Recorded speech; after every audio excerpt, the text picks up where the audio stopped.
வணக்கம். புள்ளியியல் முறைகள் 2 பத்தி நம்ம இன்னைக்கு பேச போறோம். புள்ளியியல் முறைகள் 2 பத்தி நம்ம பேசுறதுக்கு முன்னாடி, புள்ளியியல் முறைகள்ல இருக்கக்கூடிய சில தொகுப்ப நம்ம பார்த்துட்டு, அதுக்கப்புறம் புள்ளியியல் முறைகள் 2 பத்தி நம்ம இன்னைக்கு பேசலாம். இதுல நம்ம முதல்ல பார்த்த கான்செப்ட் என்னன்னு பார்த்தோம்னா, தொடர்பு. அதாவது கோரிலேஷன். தொடர்பு என்றால் என்ன? தொடர்பு என்றால் 2 மாறிகள், அதாவது 2 வேரியபிள்ஸ்க்குள்ள இருக்கக்கூடிய ஒரு தொடர்பை நம்ம கண்டுபிடிக்கிறது தான் தொடர்பு அல்ல கோரிலேஷன்னு சொல்லக்கூடிய விஷயம். இந்த தொடர்புல உதாரணம் நம்ம பார்த்தோம்னா, 2 மாறிகள் எடுத்துக்கொள்வோம். 2 மாறிகள்ல உதாரணத்துக்கு ஒரு பணியாளர்கள் மற்றும் அவர்களுடைய பெர்ஃபார்மன்ஸ், அவர்களுடைய செயல்திறனை நம்ம உதாரணமா எடுத்துப்போம். பணியாளர்கள் எந்த அளவுக்கு அதிகமாக செயல்படுறார்களோ, அந்த அளவுக்கு அந்த கம்பெனியோடைய இன்கம் வருது. ஸோ இதுல என்ன ரிலேஷன்ஷிப் நம்ம பார்க்கிறோம்? இதுல என்ன தொடர்பு பார்க்கிறோம்னா, பணியாளர்களுடைய வேலையும் மற்றும் அவர்களுடைய செயல்திறனும் அதிகமாக இருக்கும் பொழுது, என்ன ஆகுது? கம்பெனிக்கு ப்ராஃபிட் அதிகமாகுது. ஸோ இது 2 விஷயங்களுக்கு நடுவுல இருக்கக்கூடிய ரிலேஷன்ஷிப் அல்ல கோரிலேஷன்னு நம்ம சொல்லுவோம். இந்த கோரிலேஷன்ல இன்னொரு உதாரணம் நம்ம பார்க்கலாம் கோரிலேஷனை புரிஞ்சு கொள்வதற்காக. ஒரு எம்ப்ளாயியோடைய ஆக்குபேஷனல் ஸ்ட்ரெஸ் மற்றும் அவர்களுடைய செயல்திறன். ஸ்ட்ரெஸ் அதிகமாக இருக்கும் பொழுது செயல்திறன் எப்படி இருக்கு? செயல்திறன் குறைவாக இருக்குது. ஸ்ட்ரெஸ் குறைவாக இருக்கும் பொழுது செயல்திறன் அதிகமாக இருக்கும். அப்போ ஸ்ட்ரெஸ்ஸுக்கும் செயல்திறனுக்கும் நடுவுல இருக்கக்கூடிய தொடர்பு என்னங்கிறத இந்த கோரிலேஷன்ங்கிற கான்செப்ட் மூலியமா பார்க்கலாம். ரொம்ப எளிமையா புரிஞ்சு கொள்ளணும்னா, கோரிலேஷன் என்பது 2 வேரியபிள்ஸ், 2 மாறிகளுக்குள்ளேயே இருக்கக்கூடிய ஒரு ரிலேஷன்ஷிப்பை கண்டுபிடிக்கிறதுக்கு தான் நம்ம தொடர்பை உபயோகிக்கிறோம். இந்த தொடர்பு நமக்கு தினசரி வாழ்க்கையில கூட நிறைய உபயோகிக்கிறதுக்கு உதவிகரமா இருக்கு.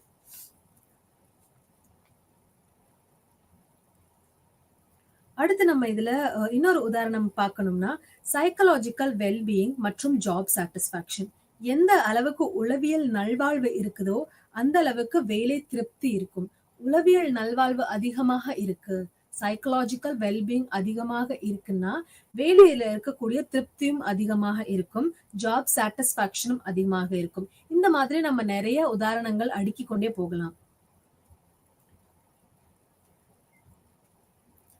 இதுல நம்ம கான்செப்ட் என்னங்கிறத இப்ப பார்க்கணும். கோரிலேஷனுடைய கான்செப்ட்ல 2 விஷயங்கள் ரொம்ப முக்கியமா இருக்கு. ஒன்னு அதோடைய டைரக்ஷன், அதாவது திசை, மற்றொன்று அதோடைய மேக்னிடியூட், அதாவது அளவு. இந்த தொடர்புங்கிற கான்செப்ட்லயே அதோடைய டைரக்ஷனும் மேக்னிடியூடும் ரொம்ப ரொம்ப அவசியமாக இருக்கு. இப்ப இந்த டைரக்ஷன்னா என்ன சொல்ல வரோம்னா, டைரக்ஷன் என்றால் ரிலேஷன்ஷிப், அதாவது தொடர்பு பாசிட்டிவா இருக்கா இல்ல நெகட்டிவா இருக்காங்கிறது தான் நமக்கு டைரக்ஷன் சொல்லுது. இதே மேக்னிடியூட் என்ன பண்ணுது? இந்த தொடர்பு அதிகமாக இருக்கிறதா இல்ல குறைவாக இருக்கிறதா இல்ல சாதாரணமாக இருக்கிறதாங்கிறத இந்த மேக்னிடியூட் நமக்கு புரிய வைக்குது. அப்போ டைரக்ஷனுடைய கான்செப்ட், கோரிலேஷனுடைய கான்செப்ட்ல 2 விஷயங்கள் ரொம்ப ரொம்ப முக்கியமா இருக்கு. ஒன்னு அதோடைய திசை மற்றும் அதோடைய அளவு, டைரக்ஷன் அண்ட் மேக்னிடியூட். இந்த ஒரு அட்டவணையில நம்ம பார்க்கும் பொழுது, இந்த அட்டவணையில என்ன கொடுத்திருக்காங்கன்னா, ஆண்டுகளின் அனுபவம் மற்றும் அவங்களுடைய மாதாந்திர வருமானம். இதுக்கு நடுவுல என்ன ரிலேஷன்ஷிப் இருக்குங்கிறத காட்டியிருக்காங்க. ஜான் என்பவர் அவருடைய அனுபவம் எவ்வளவுன்னு நம்ம இதுல பார்த்தோம்னா 1 வருடம். 1 வருடம் அனுபவத்துல அவருடைய மாதாந்திர வருமானம் 25,000. அப்போ இந்த அட்டவணையில நம்ம பார்க்கும் பொழுது ஒருவருடைய மாதாந்திர அனுபவம், ஆண்டின் அனுபவம் அதிகமாகும் பொழுது மாதாந்திர வருமானமும் அதிகமாகுது. 2 வருடங்களுக்கு 30,000, 3 வருடங்களுக்கு 35,000, 4 வருடங்களுக்கு 40,000 மற்றும் 5 வருடங்களுக்கு 45,000. இப்போ அவர்களுடைய அனுபவம் எந்த அளவுக்கு அதிகரித்து கொண்டு இருக்கிறதோ அந்த அளவுக்கு அவங்களுடைய வருமானமும் அதிகமாயிக்கிட்டே தான் இருக்கு. இந்த அட்டவணையில கோரிலேஷன் எப்படி காமிச்சிருக்காங்கன்னா, எந்த அளவுக்கு அனுபவம் அதிகமா இருக்கோ அந்த அளவுக்கு வருமானம் அதிகமா இருக்கு. 2 மாறிகள்லயுமே அதிகம் இருக்கிறதுனால, 2 மாறிகளுமே ஒரே மாதிரி இருக்கிறதுனால, 2 வேரியபிள்ஸும் இன்க்ரீஸ் ஆகுறதுனால இது ஒரு பாசிட்டிவ் கோரிலேஷன் நம்ம இதை சொல்லுவோம்.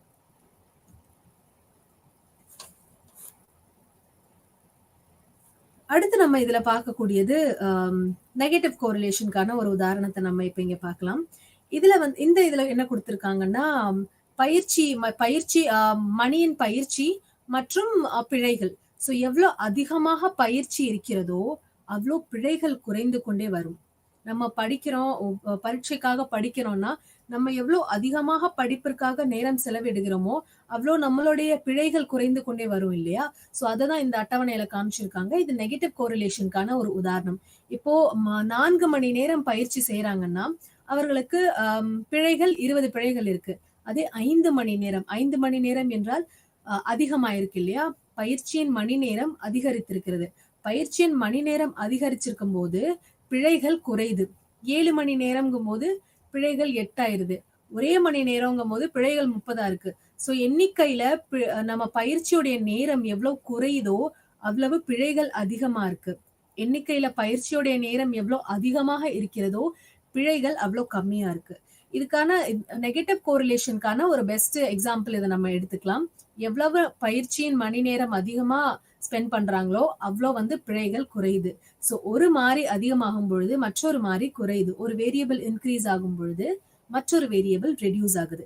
இது நெகட்டிவ் கோரிலேஷன்க்கான ஒரு உதாரணம்.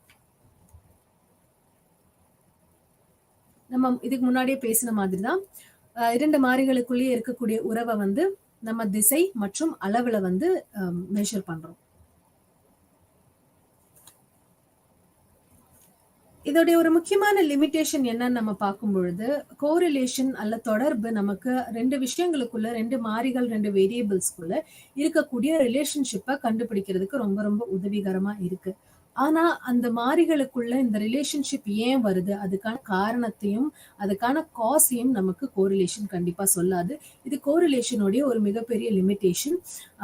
அதாவது கோரிலேஷன் 2 விஷயங்களுக்கு நடுவுல 2 வேரியபிள்ஸ்க்கு நடுவுல இருக்கக்கூடிய ரிலேஷன்ஷிப்பை நமக்கு கண்டுபிடிக்கிறதுக்கு உதவிகரமா இருக்கு. ஆனா அந்த ரிலேஷன்ஷிப்கான காரணம் என்ன? 2 விஷயங்களுக்கு நடுவுல பாசிட்டிவ் ரிலேஷன்ஷிப் இருக்கு, அதிகமா இருக்குங்கும் போது ஏன் அதிகமா இருக்கு இல்ல ஏன் குறைந்திருக்குங்கிறத கோரிலேஷன் நமக்கு சுட்டி காட்டாது. இதுல முக்கியமா நம்ம பார்க்கும் பொழுது சர் பிரான்சிஸ் கால்டன் ரொம்ப முக்கியமான ஒரு நபர். கோரிலேஷனை பத்தி நம்ம பேசும்பொழுது அவருடைய முக்கியமான வேலைகள் நம்ம என்னன்னு பார்த்தோம்னா, அவரு மனிதர்களுக்குள்ளேயே ஒருவருக்குள்ளேயும் இருக்கக்கூடிய இண்டிவிஜுவல் டிஃபரன்ஸை பத்தி ஆராய்ச்சி பண்ணாரு. மற்றும் நம்மளுடைய மரபு, நம்மளுடைய பாரம்பரியம், இத பத்தி ஆராய்ச்சி பண்ணாரு. இண்டிவிஜுவல் டிஃபரன்சஸ் மற்றும் ஹெரிடிட்டியை பத்தி அவர் ஆராய்ச்சி பண்ணாரு. அவர் ஆராய்ச்சி பண்ண விஷயம் இன்னொன்னு என்னன்னு பார்த்தோம்னா, பேரண்ட்ஸ் எவ்வளவு அதிகமா டால், பெற்றோர்கள் எவ்வளவு உயரமாக இருக்கிறார்களோ, வளர்ச்சி அடைந்திருக்கிறார்களோ, அந்த அளவுக்கு அவர்களுடைய குழந்தைகளும் டாலாக இருப்பாங்க, இல்ல வளர்ச்சி அடைந்திருப்பாங்கிறத சர் பிரான்சிஸ் கால்டன் ஒரு ஆராய்ச்சி பண்ணி பார்த்திருக்காரு.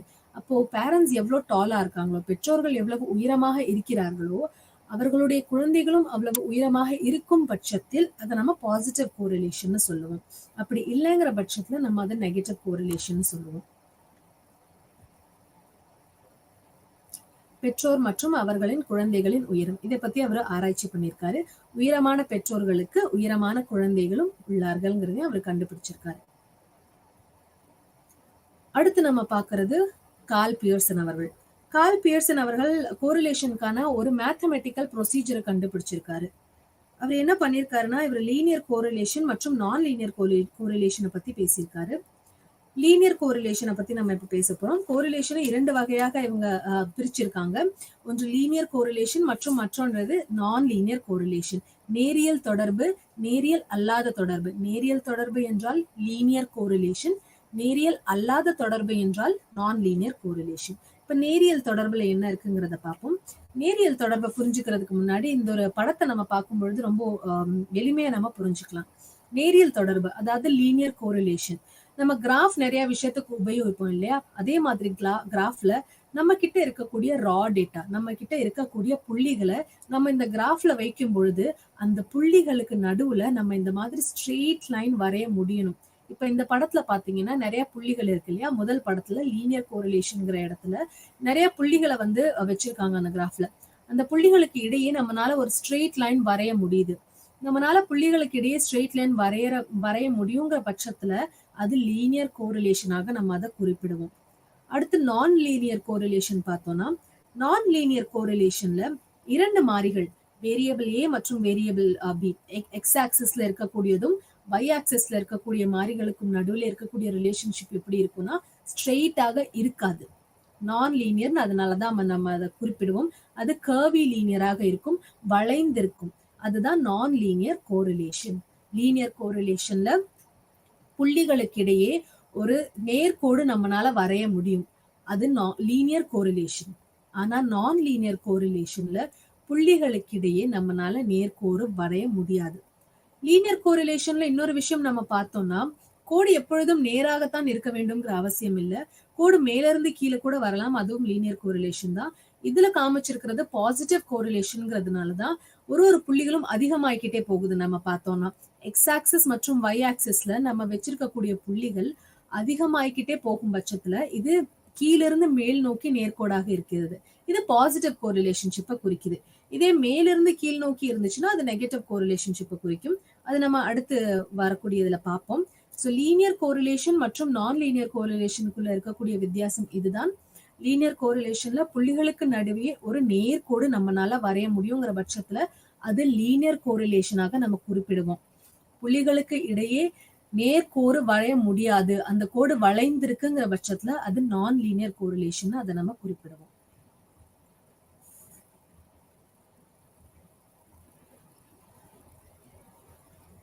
இதுக்கு நிறைய உதாரணங்கள் கொடுத்திருக்காங்க. உதாரணம் நம்ம பார்த்தோம்னா நேரியல் கோரிலேஷனுக்கு இன்டெலிஜென்ஸ் எந்த அளவுக்கு அதிகமாகிக்கிட்டே இருக்குதோ அந்த அளவுக்கு நம்மளுடைய செயல்திறன் செல்ஃப் எஸ்டீம் அதிகமாகுங்கிறத ஒரு உதாரணமா எடுத்துக்காட்டாக காமிச்சிருக்காங்க. எந்த அளவுக்கு நம்மளுடைய இன்டெலிஜென்ஸ் அதிகமாகுதோ லீனியர் கோரிலேஷன்ல உதாரணமா பார்க்கும் பொழுது இன்டெலிஜென்ஸ் அதிகமாகும் பொழுது நம்மளுடைய செல்ஃப் எஸ்டீமும் அதிகமாகும். அப்ப அந்த புள்ளிகளை நம்ம கிராஃப்ல வைக்கும் பொழுது ஒன்று அதிகம் எக்ஸ் ஆக்சிஸ்ல ஒன்று அதிகமாகும் பொழுது ஒய் ஆக்சிஸும் அதிகமாகும்.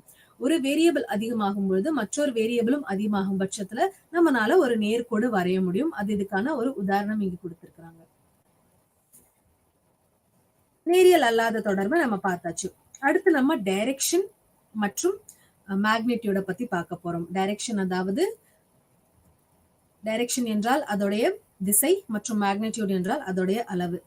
இந்த திசை மற்றும் அளவுல இவங்க சொல்லியிருக்கிற விஷயம் என்னன்னு பார்த்தோம்னா நேர்மறை தொடர்பு, எதிர்மறை தொடர்பு, பூஜ்ய தொடர்பு. நேர்மறை தொடர்பு என்றால் பாசிட்டிவ் கோரிலேஷன், எதிர்மறை தொடர்பு என்றால் நெகட்டிவ் கோரிலேஷன், பூஜ்ய தொடர்பு என்றால் ஜீரோ கோரிலேஷன் நோ கோரிலேஷன் குறிப்பிடுவோம். இப்ப நம்ம பாசிட்டிவ் கோரிலேஷன் பத்தியும் நெகட்டிவ் கோரிலேஷன் பத்தியும் நிறைய பேசணும் இல்லையா? ஒரு உதாரணத்தோட இதை இன்னும் கொஞ்சம் தெளிவா புரிஞ்சுக்க முயற்சி பண்ணுவோம். பாசிட்டிவ் கோரிலேஷன் என்றால் ஒரு வேரியபிள் அதிகரிக்கும் பொழுது மற்றொரு வேரியபிளும் அதிகரிக்கும். இது பாசிட்டிவ் கோரிலேஷனுக்கான ஒரு உதாரணம். ஆரம்பத்துல நம்ம பார்த்த மாதிரி எந்த அளவுக்கு நம்மளுடைய பணி செய்யற ஆண்டு அதிகரிக்குதோ அந்த அளவுக்கு நம்மளுடைய மாதாந்திர வருமானம் அதிகரிக்கும். 2 வருடங்கள் பணி செய்திருப்பவர்களுக்கு 30,000, 3 வருடங்கள் பணி செய்திருக்கவர்களுக்கு 35,000, 4 வருடங்கள் என்றால் 40,000, 5 வருடம் என்றால் 45,000 என்று பார்த்தோம் இல்லையா? அதுல எந்த அளவுக்கு நம்மளுடைய வேலை செய்யற பணி அதிகமாகுதோ, எக்ஸ்பீரியன்ஸ் எந்த அளவுக்கு அதிகமாகுதோ அந்த அளவுக்கு நம்மளுடைய மாதாந்திர வருமானமும் அதிகமாகும். இது நேர்மறை தொடர்புக்கான ஒரு எடுத்துக்காட்டாக இருக்கு. நேர்மறை தொடர்பு என்றால் பாசிட்டிவ் கோரிலேஷன். ஒரு வேரியபிள் அதிகமாகும் பட்சத்துல மற்றொரு வேரியபிளும் அதிகமாகும். அந்த 2 வேரியபிளும் ஒரே திசையை நோக்கி போகும் பொழுதுதான் அதை நேர்மறை தொடர்புன்னு நம்ம குறிப்பிடுறோம். இது பாசிட்டிவ் கோரிலேஷனுக்கான ஒரு எக்ஸாம்பிள். ஒரு இந்த படத்துல காமிச்சிருக்காங்க இல்லையா? நம்ம புள்ளிகளை லீனியர் கோரிலேஷன் தான். இந்த நேர்மறை தொடர்பு எதிர்மறை தொடர்பு லீனியர் கோரிலேஷன் தான். இதுல புள்ளிகளை வைக்கும் பொழுது இந்த புள்ளிகளுக்கு இடையே நம்மளால ஒரு கீழிருந்து மேல் நோக்கி ஒரு ஸ்ட்ரெயிட் லைனை வரைய முடியுது. அது பாசிட்டிவ் கோரிலேஷன். எப்போ ஞாபகம் வச்சுக்கணும், ஒரு எக்ஸ் ஆக்சிஸ்ல இருக்கக்கூடிய ஒரு வேரியபிள் அதிகமாகும் பொழுது மற்றொரு வேரியபிளும் அதிகமாக இருந்தா மட்டும்தான் அது பாசிட்டிவ் கோரிலேஷன். அடுத்து நம்ம பாக்குறது எதிர்மறை தொடர்பு. எதிர்மறை தொடர்புல இந்த நேர்மறை தொடர்புக்கு அப்படியே ஆப்போசிட்டா இருக்கக்கூடியதுதான் எதிர்மறை தொடர்பு. எதிர்மறை தொடர்புல இந்த படத்தை பார்க்கும் பொழுதே நமக்கு தெரியுது. இங்கே மென்ஷன் பண்ணிருக்காங்க இல்லையா? y value decreases as x value increases நீங்க எழுதியிருக்காங்க. அப்போ x ஆக்சிஸ்ல இருக்கக்கூடிய வேரியபிளோடைய வேல்யூ என்ன ஆகுது? அதிகரிக்குது. y ஆக்சிஸ்ல இருக்கக்கூடியது குறையுது. 2 மாறிகள்ல 2 வேரியபிள்ஸ்ல ஒரு வேரியபிள் அதிகரிக்க வேண்டும், மற்றொரு வேரியபிள் குறைய வேண்டும். அது எக்ஸ் ஆக்சிஸ்ல இருக்க வேல்யூ தான் அதிகரிக்கணும் குறையணுங்கிற எந்த கட்டாயமும் கிடையாது. ஒரு வேரியபிள் அதிகரிக்கும் பட்சத்துல மற்றொரு வேரியபிள் குறைய வேண்டும். அதுதான் நெகட்டிவ் கோரிலேஷன். இப்போ நம்ம லீனியர் கோரிலேஷன்ல பார்க்கும்பொழுது கீழிருந்து மேல் நோக்கி தான் நம்மளுடைய கோடு இருந்துச்சு இல்லையா? ஆனா நெகட்டிவ் கோரிலேஷன்ல மேலிருந்து கீழ் நோக்கி இருக்கு. இதுவும் லீனியர் கோரிலேஷனுக்கான ஒரு உதாரணம் தான். ஆனா இது குறைந்து கொண்டே வருவதால ஒரு வேல்யூ அதிகமாக இருக்கு. அந்த வேல்யூல இருந்து மற்றொரு வேல்யூ குறைவாக இருக்கும் பட்சத்துல மேலிருந்து கீழ் நோக்கி வருது நம்மளுடைய இந்த ஸ்ட்ரெயிட் லைன். இது நெகட்டிவ் கோரிலேஷன், அதாவது எதிர்மறை தொடர்பு. எதிர்மறை தொடர்புலயும் ஸ்ட்ரெயிட் லைன் இருக்கும். இதுவும் ஒரு லீனியர் கோரிலேஷன் தான். ஆனா மேலிருந்து கீழ் நோக்கி நம்மளுடைய இந்த ஸ்ட்ரெயிட் லைன் வருது. இதுல ஒரு வேரியபிள் அதிகரிக்கும் பட்சத்துல மற்றொரு வேரியபிள் குறைய வேண்டும். அப்படி இருந்தா தான் அதை நம்ம நெகட்டிவ் கோரிலேஷன் குறிப்பிடுவோம். நம்ம பார்த்தோம் பாசிட்டிவ் கோரிலேஷன் என்றால் இரண்டு வேரியபிளும் அதிகரிக்க வேண்டும். நெகட்டிவ் கோரிலேஷன் என்றால் ஒரு வேரியபிள் அதிகரிக்கும் பட்சத்துல மற்றொரு வேரியபிள் குறைய வேண்டும். இப்ப இந்த பூஜ்ய தொடர்பு, அதாவது ஜீரோ கோரிலேஷன் என்றால் என்னன்னு நம்ம பார்க்கும் பொழுது, ஜீரோ கோரிலேஷன் இந்த மாதிரி புள்ளிகள் எக்ஸ் ஆக்சிஸ் மற்றும் ஒய் ஆக்சிஸ் எடுத்துக்கொண்டு நம்ம புள்ளிகளை வந்து கிராஃப்ல பிளாட் பண்ணும் பொழுது நம்மளால நேர்கோடும் வரைய முடியாது, கர்வி லீனியரும் வரைய முடியாது. அந்த இடத்துல நம்ம எங்க இருந்துமே இங்க சிதறி கிடக்கு இல்லையா புள்ளிகள், இந்த சிதறி கிடக்கிற புள்ளிகளுக்கு இடையே எங்கேயுமே நம்ம எந்த மாதிரியான ஒரு பிளாட்டையும் கொண்டு வர முடியாது. நம்ம இந்த ஸ்ட்ரெயிட் லைனும் டிரா பண்ண முடியாது, கர்வி லீனராவும் டிரா பண்ண முடியாதுங்கிற பட்சத்துல அது ஜீரோ கோரிலேஷன். ஏன் டிரா பண்ண முடியாதுன்னா, இரண்டு விஷயங்களுக்கு நடுவுல இருக்கக்கூடிய வேரியபிள்ஸ் இல்லாத பட்சத்துல அது ஜீரோ கோரிலேஷனாக மாறும். இரண்டு வேரியபிள்ஸ், இரண்டு மாறிகளுக்கு நடுவே கோரிலேஷன் இல்லை என்ற பட்சத்துல அது ஜீரோ கோரிலேஷனாக மாறிவிடும். நம்ம இப்போ கோரிலேஷனுக்கோட திசை மற்றும் அதோடைய மேக்னிடியூட வச்சு கோரிலேஷனுடைய 3 வகைகளை பார்த்தோம். லீனியர் கோரிலேஷன், நான் லீனியர் கோரிலேஷன் பார்த்தோம். திசை மற்றும் அளவை குறிப்பிட்டு நம்ம பாசிட்டிவ் கோரிலேஷன், நெகட்டிவ் கோரிலேஷன் மற்றும் ஜீரோ கோரிலேஷன், நேர்மறை தொடர்பு, எதிர்மறை தொடர்பு மற்றும் பூஜ்ய தொடர்பை பார்த்தோம்.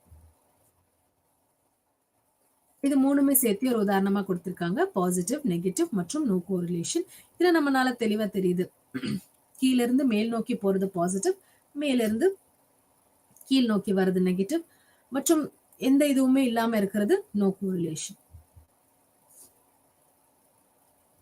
அடுத்து நம்ம இதுல பார்க்கக்கூடியது அளவு அல்லது வலிமை, மேக்னிடியூட் ஆர் ஸ்ட்ரென்த்னு சொல்லுவோம். இப்ப மேக்னிடியூட் ஆர் ஸ்ட்ரென்த்னு சொல்லும் போது 1 முதல் -1 to +1 இதுல எழுதியிருக்காங்க. -1 to +1 என்ன குறிப்பிடுறாங்க இவங்கன்னு பார்க்கும் பொழுது, கோரிலேஷன் எப்பொழுதுமே 0 to 1 தான் நம்ம கன்சிடர் பண்ணுவோம். இந்த -1 மற்றும் +1 எதை குறிப்பிடுதுன்னா அதோடைய திசையை.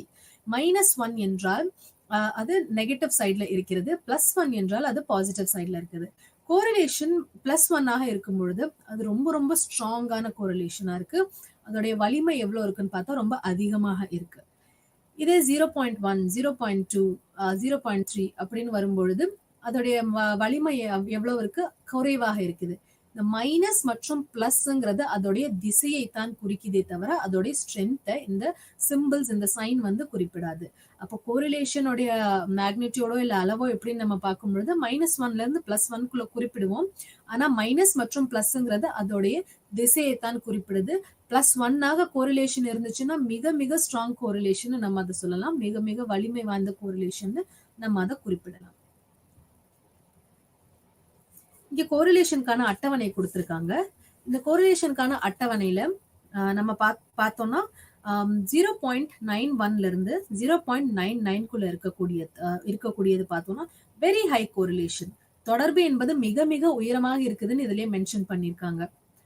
அடுத்து 0.71 முதல் 0.90 வரை இருக்கிறது, தொடர்பு உயரமாகத்தான் இருக்கிறது. அதாவது வெரி ஹை கோரிலேஷன் இல்லைனாலுமே ஹை கோரிலேஷன் இருக்கு. 0.71ல இருந்து 0.90 வரைக்கும் இருக்கிறது ஹை கோரிலேஷன் நம்ம சொல்லலாம். 0.41ல இருந்து 0.70 வரைக்கும் இருக்கிறது என்னன்னு பார்த்தோம்னா மாடரேட் கோரிலேஷன், இல்ல தொடர்பு இருக்கிறது, ஒரு அளவான தொடர்பு இருக்கிறது. ரொம்ப அதிகமாகவும் இல்ல, ரொம்ப குறைவாகவும் இல்ல, நார்மல் மாடரேட் கோரிலேஷன் அந்த இடத்துல இருக்குன்னு நம்ம அதை குறிப்பிடலாம். 0.21ல இருந்து 0.40 வரைக்கும் இருக்கக்கூடிய தொடர்பு எப்படின்னு பார்த்தோம்னா அது ஒரு லோ கோரிலேஷன் நம்ம சொல்லலாம். அதுல தொடர்பு வந்து குறைவாக இருக்கிறது. 0 முதல் 0.20 வரை நம்ம பார்த்தோம்னா தொடர்பு ரொம்ப குறைவாக இருக்கிறது. 0 பார்த்தோம்னா தொடர்பே இல்லைங்கிறத குறிப்பிடுது.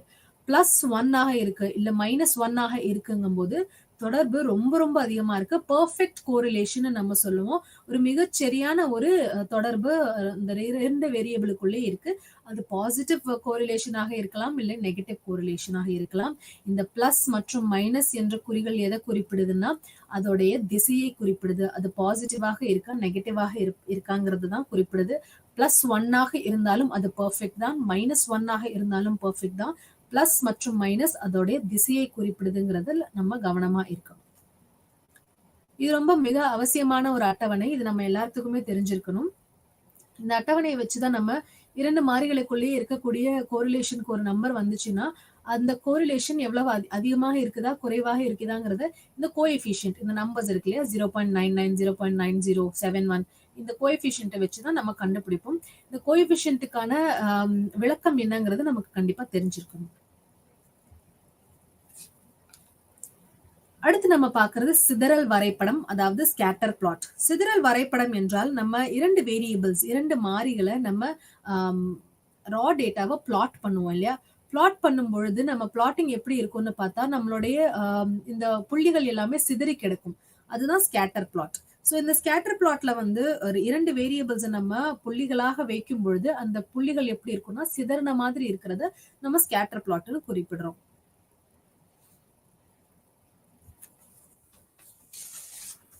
அடுத்து நம்ம இதுல நம்மளுடைய கோரிலேஷனுடைய உபயோகங்கள் என்னங்கிறத பார்க்க போறோம். கோரிலேஷனோட உபயோகங்கள் என்னன்னு பார்த்தோம்னா, ரொம்ப முக்கியமான ஒரு உபயோகம் வேலிடிட்டி மற்றும் ரிலையபிலிட்டி. ஒரு டெஸ்டோ இல்ல ஒரு ரிசர்ச்சோ ஏதோ ஒரு விஷயத்த நம்ம ஸ்டாண்டர்டைஸ் பண்ணணும்னா அதுல அதோடைய வேலிடிட்டி மற்றும் ரிலையபிலிட்டியை பார்க்கணும். ரிலையபிலிட்டி என்றால் ஒரு டெஸ்ட்டை நம்ம எத்தனை முறை செய்தாலுமே நமக்கு அந்த டெஸ்ட் வந்து சரியான ரிசல்ட்டை தான் கொடுக்கணும். அது ரிலையபிலிட்டி. நம்பகத்தன்மை அதிகமாக இருக்க வேண்டும் என்பதுதான் ரிலையபிலிட்டி குறிப்பிடுது. அப்போ வேலிடிட்டி என்றால் என்ன?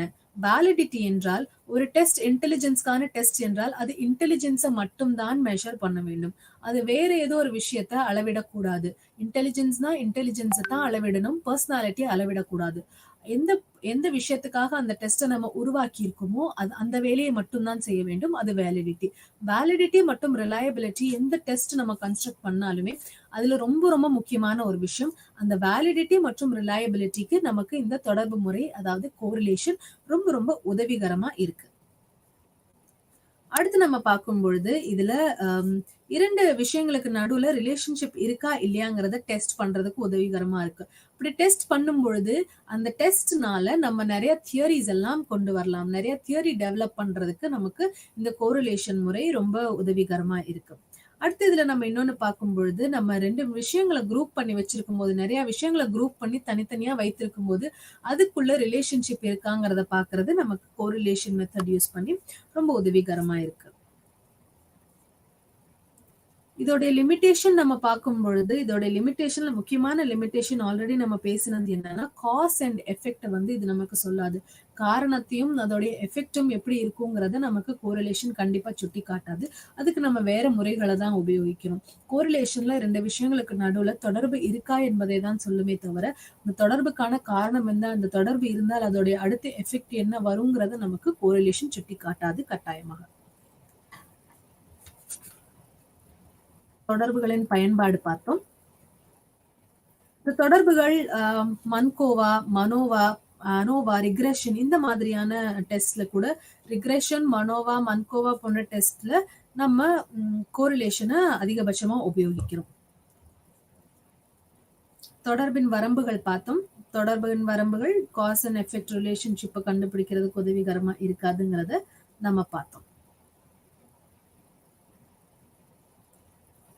இதுல பியர்சன் ப்ராடக்ட் மூமெண்ட் கோரிலேஷன் மற்றும் ஸ்பியர்மேன் ரேங்க் ஆர்டர் கோரிலேஷன்ங்கிறது 2 சூட்டபிளான ஒரு கோரிலேஷன். லீனியர் ரிலேஷன்ஷிப், 2 வேரியபிள்குள்ளே இருக்கக்கூடிய லீனியர் ரிலேஷன்ஷிப்பை கண்டுபிடிக்கிறதுக்கு பியர்சன் ப்ராடக்ட் மூமெண்ட் கோரிலேஷன் மற்றும் ஸ்பியர்மேன் ரேங்க் கோரிலேஷன் ரொம்ப உதவிகரமா இருக்கு. இந்த 2 கோரிலேஷனோடைய முறைகளை நம்ம ரொம்ப அதிகமா உபயோகிக்கிறோம் நிறைய டெஸ்ட்ல. இப்போ தொடர்பின் பிற முறைகள், இது ஸ்பெஷல் கோரிலேஷன் நம்ம குறிப்பிடுவோம். தொடர்பின் பிற முறைகள்ல பகுதி தொடர்பு, பல தொடர்பு, இருமுறை தொடர்பு, புள்ளி இருமுறை தொடர்பு, டெட்ராகாரிக் தொடர்பு மற்றும் 5 குணங்கள். பகுதி தொடர்பு என்றால் பார்ஷியல் கோரிலேஷன். மல்டிபிள் கோரிலேஷன் என்றால் பல தொடர்பு. இருமுறை தொடர்பு என்றால் பைசீரியல் கோரிலேஷன். புள்ளி இருமுறை தொடர்பு என்றால் பாயிண்ட் பைசீரியல். மற்றும் டெட்ராகாரிக் என்றால் டெட்ராகாரிக் தொடர்பு தான். 5 குணங்கள் என்றால் 5 கோஎஃபிஷியன்ட். இப்ப இதை பத்தி நம்ம ஒன்னொன்னா பார்க்க போறோம். பகுதி தொடர்பு. பகுதி தொடர்புல நம்ம என்ன பண்ணுவோம்னா பார்ஷியல் கோரிலேஷன். பகுதி தொடர்புல நம்ம கிட்ட 3 மாறிகள் இருக்கும் பொழுது, 3 வேரியபிள்ஸ் இருக்கும் பொழுது, நம்ம 2 வேரியபிளை மட்டும்தான் நம்மளுடைய ரிசர்ச், நம்மளுடைய படிப்புக்காக எடுத்துக்கொள்வோம்.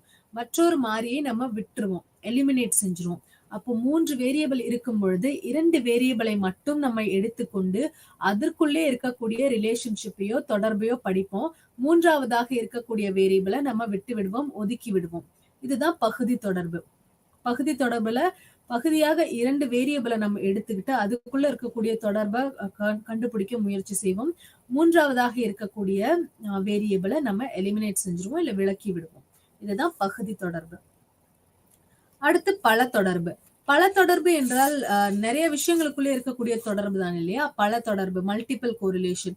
மல்டிபிள் கோரிலேஷன்ல என்ன பண்ணுவோம்னா ஒரு வேரியபிளுக்கு மற்ற இருக்கக்கூடிய 2-3 வேரியபிள் கூட என்ன தொடர்பு இருக்குங்கிறத பார்ப்போம்.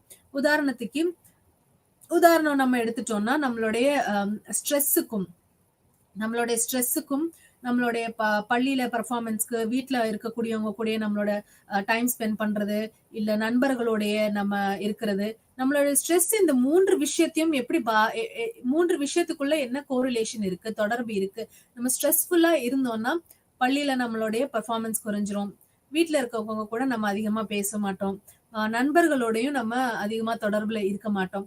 சோ ஒரு வேரியபிள் ஏ அதோடைய ரிலேஷன்ஷிப் வேரியபிள் பி, சி மற்றும் டி கூட எப்படி இருக்குங்கிறத நம்ம பல தொடர்புல பார்ப்போம். மல்டிபிள் கோரிலேஷன்ல பார்ப்போம். One variable correlated with many அதர்ஸ்னு இதை சொல்லுவாங்க.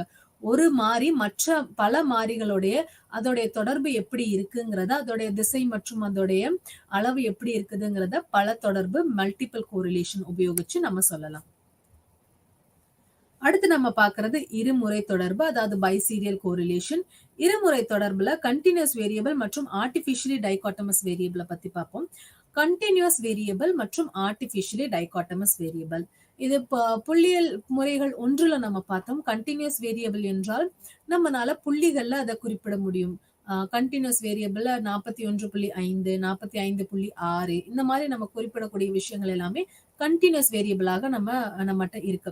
உதாரணத்துக்கு ஒருவருடைய வெயிட், ஒருவருடைய ஹைட், அதெல்லாமே கண்டினியூஸ் வேரியபிளா இருக்கு.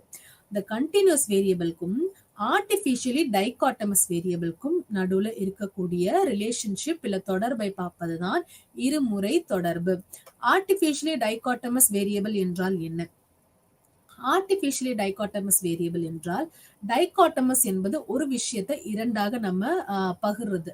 உதாரணத்துக்கு சோஷியோ எக்கனாமிக் ஸ்டேட்டஸ் என்றால் அதை நம்ம எப்படி டிவைட் பண்ணுவோம்? ஹை அண்ட் லோ, அதிகம் மற்றும் குறைவு. ஆர்டிபிஷியலி டைகாட்டமஸ் என்றால், ஆர்டிபிஷியலிங்கிறது இங்க என்ன குறிப்பிடுதுன்னா மனிதர்களா பிரித்த விஷயங்கள் தான் ஆர்டிபிஷியல். நேச்சுரலாவே பிறந்த விஷயங்கள் நேச்சுரல் டைகாட்டமஸ். மனிதர்கள் 2ஆக பிரித்த விஷயங்கள், ஆர்டிபிஷியலா 2ஆ பிரித்த விஷயங்கள் ஆர்டிபிஷியலி டைகாட்டமஸ் வேரியபிள். ஒரு கண்டினியூஸ் வேரியபிளுக்கும் ஒரு ஆர்டிபிஷியலி டைகாட்டமஸ் வேரியபிளுக்கும் இடையே இருக்கக்கூடிய தொடர்பை பார்ப்பதுதான் இருமுறை தொடர்பு, பைசீரியல் கோரிலேஷன் நம்ம சொல்றோம். அடுத்து இதுல இருக்கக்கூடியது பாயிண்ட் பைசீரியல், அதாவது புள்ளி இருமுறை தொடர்பு. பாயிண்ட் பைசீரியல் இல்ல புள்ளி இருமுறை தொடர்புல என்ன சொல்றாங்கன்னா, இதுல ஒரு கண்டினியூஸ் வேரியபிள் மற்றும் ஒரு naturally dichotomous variable. Continuous variable என்னங்கிறத நம்ம பார்த்தோம். ஹைட், வெயிட், இதெல்லாமே continuous variable. Naturally dichotomous variable என்னங்கிறத இப்ப பார்ப்போம். டைகாட்டமஸ் வேரியபிள் என்றால் ஒரு வேரியபிளை நம்ம 2ஆக பிரிக்கக்கூடிய கெப்பாசிட்டி இருக்கும்போது அது டைகாட்டமஸ் வேரியபிள்னு சொல்லுவோம். நேச்சுரல் என்றால் அதுவாகவே பிரிந்தது. மனிதன் பிறக்கும் பொழுதே ஃபீமேல் இல்ல மேல், ஆணாகவோ பெண்ணாகவோ பிரிக்கிறாங்க. அது ஆர்டிபிஷியலா நம்ம பிரிக்க முடியாது. அது இயற்கையாகவே பிரித்து நமக்கு கொடுத்தது, ஆணாகவும் பெண்ணாகவும். அது ஒரு நேச்சுரல் டைகாட்டமஸ் வேரியபிளா இருக்கும். இப்ப இதுக்கு ஒரு உதாரணம் பார்த்தோம்னா, கண்டினியூஸ் வேரியபிளுக்கு நம்ம ஒருவருடைய உயரத்தை எடுத்துக்கலாம். நேச்சுரலி டைகாட்டமஸ் வேரியபிளுக்கு நம்ம மேல் அண்ட் ஃபீமேல் ஜெண்டர் எடுத்துக்கலாம். அப்போ பெண்களுடைய உயரம், ஆண்களுடைய உயரம், இதுக்குள்ள இருக்கக்கூடிய ரிலேஷன்ஷிப்பை நம்ம கண்டுபிடிக்கிறது ஒரு புள்ளியியல் இருமுறை தொடர்புக்கான ஒரு உதாரணமாகவோ எடுத்துக்காட்டாகவோ நம்ம எடுத்துக்கொள்ளலாம். அடுத்து இருக்கக்கூடியது டெட்ராகோரிக் கோரிலேஷன்.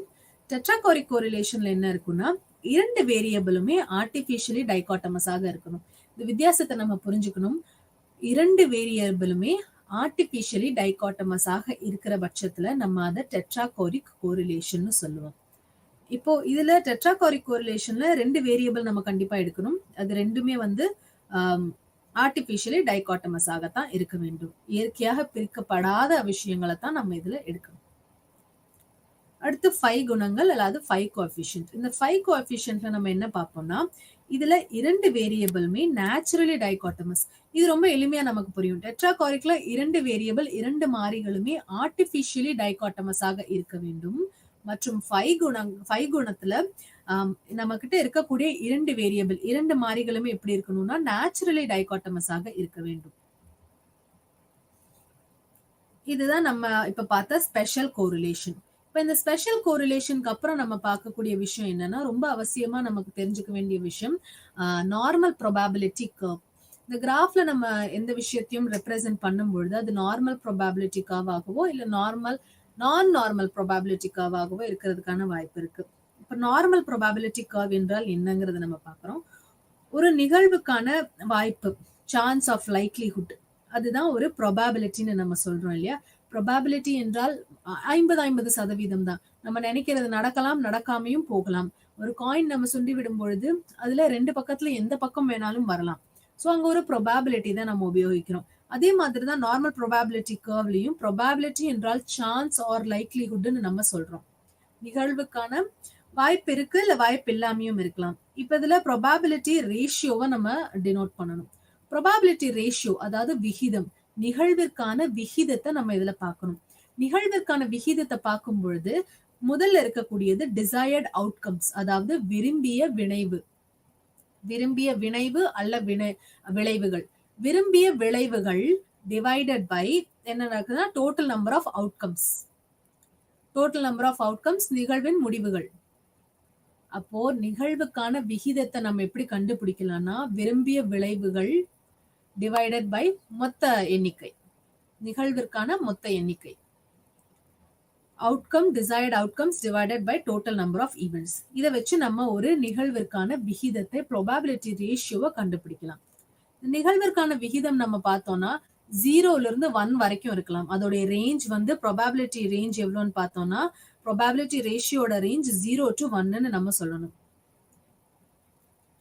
இது என்பிசின்னு குறிப்பிடுவாங்க.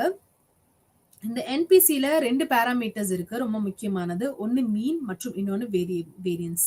மீன்ங்கிறது நம்ம சென்ட்ரல் டெண்டன்சில புள்ளியியல் முறைகள் ஒன்றிலேயே பார்த்தோம், மீன், மீடியன், மோட் என்றால் என்னன்னு.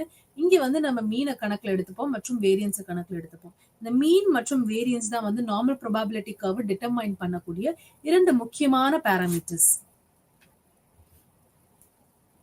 அடுத்து நம்ம இதுல பார்க்கும் பொழுது நம்ம இந்த நார்மல் ப்ரோபாபிலிட்டி கர்வை ஒரு கிராஃப்ல ரெப்ரசென்ட் பண்ணலாம். இன்னொரு விஷயம், இந்த நார்மல் ப்ரோபாபிலிட்டி கர்வ் இதுல ரொம்ப அழகா நம்ம புரிஞ்சுக்கலாம் நார்மல் ப்ரோபாபிலிட்டி கர்வுடைய குணங்கள் என்னன்னு. நார்மல் ப்ரோபாபிலிட்டி கர்வ்ல நம்ம ஒரு விஷயத்தை பிளாட் பண்ணும்பொழுது, நம்ம கிட்ட இருக்கக்கூடிய புள்ளிகளை நம்ம கிராஃப்ல பிளாட் பண்ணும் பொழுது அதோடைய ஷேப் எப்படி இருக்கும்னா இந்த மாதிரி தான் இருக்கும். பெல் ஷேப்டு இருக்கும். பெல் ஷேப்டு மணி இருக்கு இல்லையா, அந்த மணி மாதிரி இருக்கும். அந்த மணி மாதிரி இருக்கும், அது மணி மாதிரி தான் இருக்க வேண்டும். பெல் ஷேப்டு கர்வா மட்டும்தான் இருக்கணும். அப்படி இருந்தாதான் அது நார்மல் ப்ரோபாபிலிட்டி கர்வ்னு நம்ம அதை சொல்லுவோம். இப்ப இந்த நார்மல் ப்ரோபாபிலிட்டி கர்வ்ல கண்டினியூஸ் ஃப்ரீக்வன்சி டிஸ்ட்ரிபியூஷன் இருக்கணும். அதோடைய குணங்கள்ல நம்ம நோட் பண்ண வேண்டியது கண்டினியூஸ் ஃப்ரீக்வன்சி டிஸ்ட்ரிபியூஷன் இருக்கணும், பெல் ஷேப்ட் கர்வா இருக்கணும், சிமெட்ரிக்கலா இருக்கணும். சிமெட்ரிக்கல் என்றால் நடுவுல ஒரு கோடு போட்டிருக்காங்க இல்லையா, 2 பகுதியுமே ஒரே மாதிரி தான் இருக்கும்.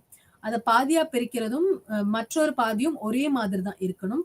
தனித்தனியா வேற வேற மாதிரி இருக்கக்கூடாது, சிமெட்ரிக்கலா இருக்கணும். நடுவுல போட்டிருக்கக்கூடிய கோடு இருக்கு இல்லையா, அந்த இடத்துலதான் மீன், மீடியன் மற்றும் மோட், இது மூன்றுமே நடுவுல ஒரே புள்ளியில ஒரே இடத்துலதான் வரும். அந்த எந்த இடத்துலனா நடுவுல வரும். சிமெட்ரிக்கலாக இருக்கும் பொழுது நம்ம நடுவுல அதை நடுவுல டிவைட் பண்ணும்போது வகுக்கும்போது நடுவுல மீன், மீடியன் மற்றும் மோட் வரணும். இந்த இடத்துல ஏசிம்டாட்டிக் டெய்ல்னு ஒரு விஷயம் சொல்லியிருக்காங்க. ஏசிம்டாட்டிக் இன்ஃபினிட்டிங்கிற ஒரு சிம்பலை வச்சு ரெப்ரசென்ட் பண்ணுவாங்க. ஏசிம்டாட்டிக் என்றால் என்ன சொல்ல வராங்கன்னா, இந்த கீழ இருக்கக்கூடிய கோடுக்கும் இந்த பெல் ஷேப்பா இருக்கு இல்லையா? அது 2த்துக்கும் நடுவுல ஒரு இடைப்பட்ட இடைவெளி இருக்கு. ஒரு இடம் இருக்கு. அது 2மே எப்பவுமே ஒண்ணு சேராது. இந்த இந்த கீழ இருக்கக்கூடிய கோடும், இந்த நார்மல் ப்ரோபபிலிட்டி உடைய வளைவும் எந்த இடத்துலயுமே ஒண்ணு சேராது. அப்படி ஒண்ணு சேர்ற பட்சத்துல அத நம்ம நார்மல் ப்ரோபபிலிட்டி கர்வ்ன்னு சொல்ல முடியாது. இது 2மே எப்பொழுதும் ஒண்ணு சேரக்கூடாது. தனித்தனியாக பிரிந்து தான் இருக்க வேண்டும். அதனால தான் அது ஏசிம்ப்டாடிக் டெய்ல்ன்னு நம்ம குறிப்பிடுறோம். நார்மல் டிஸ்ட்ரிபியூஷன் உடைய முக்கியத்துவத்த நம்ம பார்ப்போம். இந்த நார்மல் இயல்பான விநியோகத்தின் முக்கியத்துவம் என்னங்கிறத பார்க்கும்பொழுது, முதல்ல வரக்கூடியது கன்டினியூஸ் டிஸ்ட்ரிபியூஷனா இருக்கணும். இந்த நார்மல் ப்ரோபபிலிட்டி கர்வ் வந்து பாராமெட்ரிக் மற்றும் நான் பாராமெட்ரிக் டெஸ்ட் நம்ம பார்க்கும்பொழுது, அதுல இந்த நார்மல் ப்ரோபபிலிட்டி கர்வ் ரொம்ப முக்கியமான ஒரு முக்கியத்துவத்த குடுக்குது. பாராமெட்ரிக் டெஸ்ட்ல நான் நான் ப்ரோபபிலிட்டி கர்வ் இருக்க வேண்டும். பாராமெட்ரிக் டெஸ்ட்ன்னு பார்த்தோம்னா F test, T test, F டெஸ்ட்ன்னு சொல்லக்கூடிய அனோவா, டி டெஸ்ட் இந்த மாதிரி விஷயங்கள்லாம் பாராமெட்ரிக் டெஸ்ட். இந்த பாராமெட்ரிக் டெஸ்டோடைய முக்கியமான குணாதிசயம் அதுல நார்மல் ப்ரோபபிலிட்டி கர்வ் இருக்கணும். டிஸ்ட்ரிபியூஷன் நார்மலாக இருக்கணுங்கிறது தான். ஸோ நார்மல் ப்ரோபபிலிட்டி கர்வ் பார்க்கும்பொழுது அதுல பாராமெட்ரிக் டெஸ்ட் எல்லாமே நம்ம எடுத்துக்கொள்ளலாம். இதுல முதல்ல இருக்கக்கூடியது டிஸ்ட்ரிபியூஷன் கண்டினியூஸாக இருக்க வேண்டும்ங்கிறது அதோடைய முதல் குணாதிசயம். தொடர்ச்சியான விநியோகங்கிறது நம்ம அதை சொல்லலாம். அடுத்து அதோடைய குணாதிசயம் என்னன்னு நம்ம பார்க்கும்பொழுது ஃப்ரீக்வன்சி டிஸ்ட்ரிபியூஷனுக்கு ரொம்ப ரொம்ப உதவிகரமா இருக்கு இந்த இயல்பான விநியோக முறை. ஃப்ரீக்வன்சி டிஸ்ட்ரிபியூஷன் நம்ம புள்ளியியல் முறைகள் ஒன்றிலேயே பார்த்தோம், டேலி எல்லாம் போட்டு பார்த்தோம் இல்லையா? ஸோ அதுல வந்து இந்த ஃப்ரீக்வன்சி டிஸ்ட்ரிபியூஷனுக்கு இந்த நார்மல் ப்ரோபபிலிட்டி கர்வ் ரொம்ப ரொம்ப உதவிகரமா இருக்குது. அடுத்து நம்ம பார்க்கும்பொழுது நிறைய பிஹேவியரல் சயின்ஸுக்கு இந்த ஒரு டெக்னிக் ரொம்ப ரொம்ப உதவிகரமா இருக்கு. பிஹேவியரல் சயின்ஸ்ன்னு பார்க்கும்பொழுது நம்மளுடைய சைக்காலஜி, சோசியாலஜி இந்த மாதிரி விஷயங்கள் எல்லாம் நம்மளுடைய இயல்பான விநியோக முறை ரொம்ப ரொம்ப உதவிகரமா இருக்கு. அடுத்து Z டெஸ்ட், டி டெஸ்ட் மற்றும் எஃப் டெஸ்ட் போன்ற பாராமெட்ரிக் டெஸ்ட்டுக்கு நம்ம இந்த இயல்பான விநியோக முறையை உபயோகிக்கலாம். அடுத்து நம்ம இதுல பாக்குறது ப்ராப்பர்ட்டிஸ் ஆஃப் Z ஸ்கோர்ஸ் பார்க்க போறோம். Properties of Z score. Z score என்றால் என்னன்னு நம்ம பார்க்கும் பொழுது ஒரு ஸ்கோரை நம்ம வந்து அதோடைய டீவியேஷன் மீன்ல இருந்து அதோடைய டீவியேஷன் எந்த அளவுக்கு இருக்குங்கிறத வச்சு நம்ம மெஷர் பண்றோமோ அதுதான் Z ஸ்கோர்னு நம்ம சொல்லுவோம். ஒரு மீன்ல இருந்து ஒரு ஸ்கோரோடைய டீவியேஷன் எந்த அளவுக்கு இருக்குங்கிறத கண்டுபிடிக்கிறது தான் Z ஸ்கோர்ல நம்ம உதவிகரமா இருப்போம். இப்போ இந்த Z ஸ்கோர்ல Z ஸ்கோர் நம்மளுக்கு 0வாக இருக்கும் பொழுது அது எதை குறிப்பிடுதுன்னா டேட்டா பாயிண்ட் மீன் ஸ்கோருக்கு ஈக்குவலா இருக்குங்கிறத சொல்லுவோம். Z ஸ்கோர்ல இது நம்ம கவனமா கேட்கணும். இது சில சமயம் நமக்கு கன்ஃபியூஸ் பண்ணும். Z ஸ்கோர் 0வா இருக்கும் பட்சத்துல, Z ஸ்கோர் 0மாக இருக்கும் பட்சத்துல அது எதை குறிப்பிடுது? Z ஸ்கோர் 0மா இருக்குன்னு சொல்லும் பொழுது நம்ம எந்த விஷயத்த புரிஞ்சுக்கணும்னு பார்த்தோம்னா data point is equal to மீன்ங்கிறத நம்ம புரிஞ்சுக்கணும். Data point is equal to mean ஸ்கோருங்கிறத நம்ம புரிஞ்சுக்கணும். நடுவுல இருக்கு இல்லையா? நம்ம நார்மல் ப்ரோபபிலிட்டி கர்வ்ல கூட பார்த்தோம். நடுவுல இருக்கக்கூடிய மீன். அப்போ data point is equal to mean ஸ்கோர்னு நம்ம புரிஞ்சுக்கணும். Z ஸ்கோர் 0ன்னு சொல்லும் பொழுது. Z ஸ்கோர் 1ன்னு சொல்லும் போது நம்ம என்ன புரிஞ்சுக்கணும்னா 1ங்கிறது ஸ்டாண்டர்ட் டீவியேஷன் ஃப்ரம் மீன். ஒரு ஸ்டாண்டர்ட் டீவியேஷன் மீன்ல இருந்து அதோடைய மைய புள்ளியிலிருந்து அது விலகப்பட்டிருக்கு. அதுதான் Z score is equal to 1ன்னு சொல்றோம். ஸோ Z ஸ்கோர் என்றால் value 1 standard deviation from the mean. மீன்ல இருந்து அதோடைய ஸ்டாண்டர்ட் டீவியேஷன் தான் இந்த Z ஸ்கோர் 1ங்கிறது குறிப்பிடுது. Z ஸ்கோரோடைய பயன்கள் என்னன்னு பார்ப்போம். Z ஸ்கோரோடைய ப்ராப்பர்ட்டிஸ் என்னன்னு பார்க்கும் பொழுது முதல்ல மீன் வந்து எப்பொழுதுமே 0வா தான் இருக்கணும். Z ஸ்கோருக்கு எப்பவுமே அதோடைய மீன் 0வாகத்தான் இருக்க வேண்டும். ஸ்டாண்டர்ட் டீவியேஷன் எப்பவுமே 1ஆ தான் இருக்கணும். இந்த Z ஸ்கோரை நம்ம டெஃபினேஷன் பார்க்கும்போதே பார்த்தோம். Z ஸ்கோர்னா 0ல குறிப்பிடலாம், 1ல குறிப்பிடலாம். 0 என்றால் மீன் வந்து ஈக்குவலா இருக்கும். 1 என்றால் டீவியேட் ஆகுது, அதுல இருந்து விலகி போகுது. அப்போ இதுலயும் அதை தான் குறிப்பிடுறாங்க. the mean of Z score எப்பொழுதும் 0வாகத்தான் இருக்கும். மீனுங்கிறது எப்பவுமே 0வா தான் இருக்கும் மற்றும் ஸ்டாண்டர்ட் டீவியேஷன்ங்கிறது எப்பவுமே 1ஆகத்தான் இருக்கும் Z ஸ்கோர் பொறுத்த வரைக்கும். Z ஸ்கோரின் யூசஸ் நம்ம பார்க்கும்பொழுது Z ஸ்கோர் எந்தெந்த இடத்துல எல்லாம் நமக்கு உபயோகமாகுதுன்னு பார்க்கும்பொழுது பாப்புலேஷன் டிஸ்ட்ரிபியூஷன் அதோடைய பொசிஷன் எங்க இருக்குங்கிறத கண்டுபிடிக்கிறதுக்கு இந்த Z ஸ்கோர் உபயோகமா இருக்கு. ஒரு பாப்புலேஷன் டிஸ்ட்ரிபியூஷன் இருக்கு இல்லையா? ஒரு பாப்புலேஷன் இருக்கு. அந்த பாப்புலேஷனை வந்து நம்ம டிஸ்ட்ரிபியூட் பண்ணி ஒரு கிராஃபை ரெப்ரசென்ட் பண்ணும்பொழுது அதோடைய பொசிஷன் எங்க இருக்குங்கிறத கண்டுபிடிக்கிறதுக்கு இந்த Z ஸ்கோர் நமக்கு உதவிகரமா இருக்கு. இன்னொன்னு ரா டேட்டாவை ஸ்டாண்டர்டைஸ் பண்றதுக்கும் நமக்கு இந்த Z ஸ்கோர் உதவிகரமா இருக்கு. அடுத்து பார்க்கும்பொழுது 2 நார்மல் டிஸ்ட்ரிபியூஷன்ல இருக்கக்கூடிய ஸ்கோர்ஸ கம்பேர் பண்றதுக்கு, நார்மல் டிஸ்ட்ரிபியூஷன்ல இல்லாத ஸ்கோர்ஸ கூட கம்பேர் பண்றதுக்கு நமக்கு இந்த Z ஸ்கோர்ஸ் உதவிகரமா இருக்கு. நார்மல் டிஸ்ட்ரிபியூஷன் சாட்டிஸ்ஃபை ஆகாத சில விஷயங்கள்லாம் இருக்கும் இல்லையா? நான் பாராமெட்ரிக்ல இருக்கக்கூடிய டெஸ்ட். அந்த மாதிரி டெஸ்ட் எல்லாம் கம்பேர் பண்றதுக்கு நமக்கு இந்த Z ஸ்கோர் ரொம்ப ரொம்ப உதவிகரமா இருக்கு. இந்த Z ஸ்கோருடைய ஃபார்முலா நம்ம பார்க்கும்பொழுது Z is equal to x minus m divided by SD. X என்றால் என்னன்னு பார்த்தோம்னா, எக்ஸ் என்றால் நம்மகிட்ட இருக்கக்கூடிய ரா ஸ்கோர், நம்மளுடைய புள்ளிகள், அதுதான் நம்மளுடைய எக்ஸ் மதிப்பெண்கள். நம்ம கிட்ட இருக்கக்கூடிய மதிப்பெண்கள் தான் எக்ஸ். அப்புறம் நம்ம பார்க்கும்போது எம் என்றால் என்ன? எம் என்றால் நம்மளுடைய சாம்பிள் மீன், நம்மளுடைய சாம்பிள் மீன் தான் எம். எஸ்டி என்றால் என்ன, இல்ல சிக்மா என்றால் என்னன்னு பார்க்கும்போது அதுதான் நம்மளுடைய ஸ்டாண்டர்ட் டீவியேஷன். ஸோ Z ஸ்கோரை நம்ம கண்டுபிடிக்கணும்னா Z ஸ்கோருக்கான formula Z is equal to x minus m divided by SD. இதுல xங்கிறது ரா ஸ்கோர், m என்பது மீன் மற்றும் SD என்பது அதோடைய ஸ்டாண்டர்ட் டீவியேஷன். இந்த ஃபார்முலா வச்சு நம்ம Z ஸ்கோரை கண்டுபிடிக்கலாம். அடுத்து வரக்கூடியது நார்மல் ப்ரொபாபிலிட்டியில இருந்து டீவியேட் ஆன கர்வை பத்தி பார்க்க போறோம். இயல்பு நிலையிலிருந்து விளக்கப்பட்ட சில கர்வ், அதுல கர்த்தோசிஸ் மற்றும் நம்மளுடைய ஸ்கியூனஸை பார்க்க போறோம். கர்த்தோசிஸ் மற்றும் சர்க்கிள். முதல்ல நம்ம பார்க்கக்கூடியது கர்த்தோசிஸ்.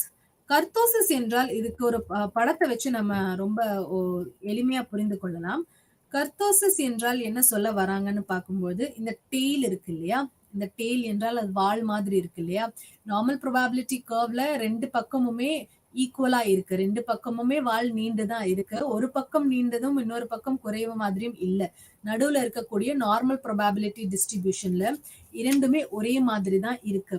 ஆனா நெகட்டிவ்லி ஸ்கியூட் மற்றும் பாசிட்டிவ்லி ஸ்கியூட்ல வேற வேற மாதிரி இருக்கு. முதல்ல நம்ம நெகட்டிவ்லி ஸ்கியூடுன்னு எடுத்துப்போம். இந்த நெகட்டிவ்லி ஸ்கியூடுல என்ன காமிச்சிருக்காங்கன்னு பார்த்தோம்னா, நம்மளுடைய பாசிட்டிவ் சைடு, இந்த மிட் பாயிண்ட் இருக்கு இல்லையா, நடுவுல இருக்கிறது 0, அதுக்கு ரைட் சைட்ல இருக்கக்கூடியது நமக்கு +1 +2 +3. அதோடைய லெஃப்ட் சைட்ல இருக்கக்கூடியது -1 -2 -3. மைனஸ் திசையை நோக்கி போவது லெஃப்ட் சைடு மற்றும் பிளஸ் திசையை நோக்கி போவது ரைட் சைடுங்கிறத ஞாபகம் வச்சுக்கணும். இப்போ நெகட்டிவ்லி ஸ்கியூட்ல பார்க்கும்பொழுது இந்த ஸ்கியூனஸ் என்றால் அதோடைய சர்க்கிள், அது குறைந்து வருது இல்லையா, அதுதான் ஸ்கியூனஸ். ஒரு பக்கமா சாய்ந்து குறைந்து வருது இல்லையா, அந்த வளைவு இருக்கு இல்லையா, அந்த வளைவு தான் ஸ்கியூனஸ் நம்ம சொல்லுவோம். நெகட்டிவ்லி ஸ்கியூல பார்க்கும்போது நம்மளுடைய நெகட்டிவ் சைடு லெஃப்ட் சைட்ல அது ஸ்கியூனஸ், லெஃப்ட் சைட்ல அதோடைய வளைவு அதிகமாக இருக்கு. அதனாலதான் அதை நம்ம நெகட்டிவ்லி ஸ்கியூடுன்னு சொல்லுவோம். இதே பாசிட்டிவ்லி ஸ்கியூடுன்னு நம்ம பார்க்கும்பொழுது, பாசிட்டிவ்லி ஸ்கியூட்ல பாசிட்டிவ் சைட்ல 0ல இருந்து அதோடைய ரைட் சைட்ல ஸ்கியூனஸ் இருக்கு, அதோட ரைட் சைட்ல தான் வளைவு அதிகமாக இருக்கு. அதை நம்ம பாசிட்டிவ்லி ஸ்கியூடுன்னு குறிப்பிடுவோம். இந்த நார்மல் ப்ரொபாபிலிட்டி டிஸ்ட்ரிபியூஷன் இல்ல நார்மல் டிஸ்ட்ரிபியூஷன்ல மோட், மீடியன் மற்றும் மீன், இந்த சென்ட்ரல் டெண்டன்சில இருக்கக்கூடிய இந்த 3 விஷயங்களுமே ஒரே இடத்துல தான் இருக்கு. இந்த நேர்கோட்டுல ஒரே இடத்துல தான் மீன், மீடியன், மோட் 3மே இருக்கு. ஆனா நெகட்டிவ்லி ஸ்கியூட்லயும் பாசிட்டிவ்லி ஸ்கியூட்லயும் அது வேற வேற இடத்துல இருக்கு. நெகட்டிவ்லி ஸ்கியூட்ல பார்க்கும்போது மீன்ல இருந்து மீனோடைய ரைட் சைட்ல தான் அதோடைய மீடியனும் மோடும் இருக்கு. இது நெகட்டிவ்லி ஸ்கியூட்ல. ஆனா பாசிட்டிவ்லி ஸ்கியூட்ல பார்க்கும்பொழுது மீனுடைய லெஃப்ட் சைட்ல தான் அதோடைய மோட் மற்றும் மீடியன் இருக்கு. ஒரு டவுட் நம்ம எல்லாருக்கும் கண்டிப்பா வரும், ஏன் இது ஒரு இடத்துல மட்டும் ரொம்ப மேல் நோக்கி இருக்கு, கீழே அதுக்கப்புறம் ஏன் கீழே இருக்கு, ஒரு மலை மாதிரி இருக்கு, பெல் மாதிரி இருக்கு, ஏன் இப்படி பீக்ல இருக்கு, ஊமாச்சியா இருக்குங்க போது இந்த நடுவுல இருக்கக்கூடிய இடத்துலதான் புள்ளிகள் அதிகமாக இருக்கு.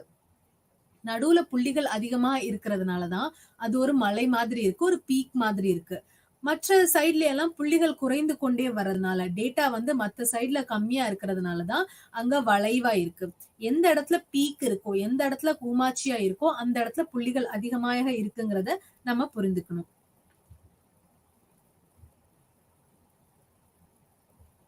இது பாசிட்டிவ்லி ஸ்கியூட், நெகட்டிவ்லி ஸ்கியூட்கான ஒரு உதாரணமாக இருக்கு. ஸ்கியூனஸ் நம்ம இப்ப பார்த்தது. இந்த ஸ்கியூனஸ்ல வந்து பாசிட்டிவ் ஸ்கியூட் மற்றும் நெகட்டிவ் ஸ்கியூட் நம்ம இப்ப பார்த்தப்போ, இந்த பாசிட்டிவ் ஸ்கியூட் மற்றும் நெகட்டிவ் ஸ்கியூட்க்கு சில உதாரணமும் கொடுக்குறாங்க, ஒரு ஃபார்முலாவும் கொடுக்குறாங்க.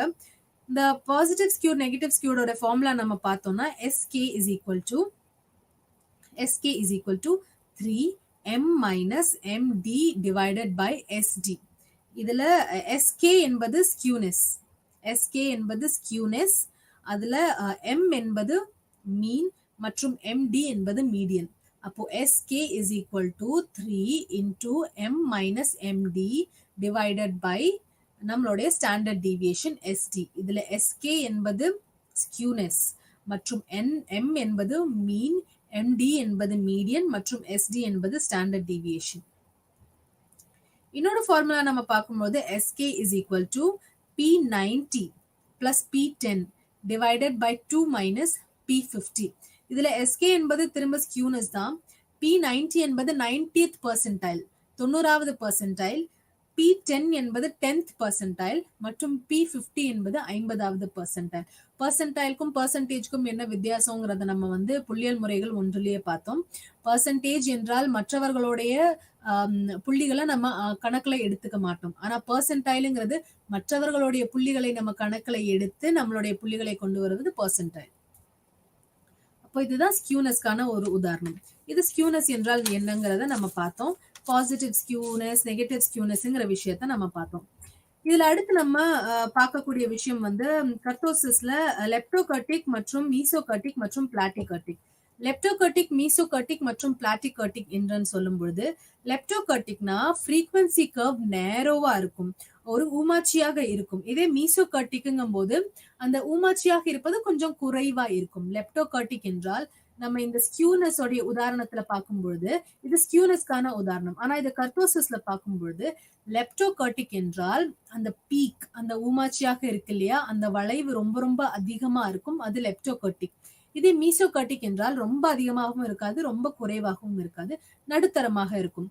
பிளாட்டிகர்டிக் நம்ம பார்க்கும் பொழுது பிளாட்டிகர்டிக்ல ரொம்ப பிளாட்டாக இருக்கும் இந்த கர்வ். இந்த நார்மல் ப்ரோபாபிலிட்டி கர்வ்ல கர்வ் ஊமாட்சியாக இருக்கு இல்லையா, ஆனா பிளாட்டிகர்டிக் பத்தி நம்ம பேசும்பொழுது அந்த கர்வ் வந்து ரொம்ப குறைவா இருக்கும், ஓரளவுக்கு பிளாட்டாக இருக்கும் நம்மளுடைய பிளாட்டிகர்டிக்ல. சோ இது புள்ளியல் முறைகள் இரண்டுல நம்ம இதுதான் பார்த்தோம். ஒரு முறை புள்ளியல் முறைகள் இரண்டோடைய ஒரு ஓவர்வியூ பார்ப்போம். மொத்தமா நம்ம என்ன பார்த்தோம் புள்ளியல் முறைகள் இரண்டுங்கிறத நம்ம ஒரு ஓவர்வியூவா பார்ப்போம்.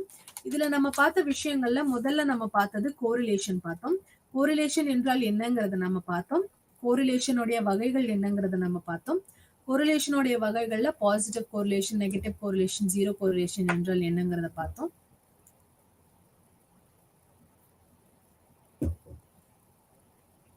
கோரிலேஷன் என்றால் இரண்டு விஷயங்களுக்கு உள்ளே இருக்கக்கூடிய தொடர்புங்கிறத பார்த்தோம்.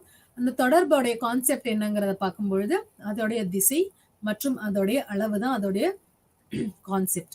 உதாரணம் நம்ம என்ன பார்த்தோம்னா உளவியல் நல்வாழ்வு மற்றும் வேலை திருப்தி, அதோடைய ஒரு உதாரணமா நம்ம பார்த்தோம். இதுல இன்னும் நிறைய உதாரணங்கள் கொடுத்திருந்தாங்க, அந்த உதாரணங்களையும் நம்ம இதுல பார்த்தோம். கான்செப்ட் ஆஃப் கோரிலேஷன் இல்ல டைரக்ஷன் நம்ம பார்க்கும் பொழுது இது ஒரு உதாரணம் இருக்கு இல்லையா, ஆண்டிற்கான அனுபவம் மற்றும் மாதாந்திர வருமானம். இது பாசிட்டிவ் கோரிலேஷனுக்கான ஒரு உதாரணங்கிறத பார்த்தோம். எவ்வளவு அதிகமாக அனுபவம் அதிகரிக்கிறதோ அவ்வளவு அதிகமாக மாதாந்திர வருமானமும் அதிகரிக்கிறதுங்கிறது ஒரு பாசிட்டிவ் கோரிலேஷனுக்கான உதாரணம்.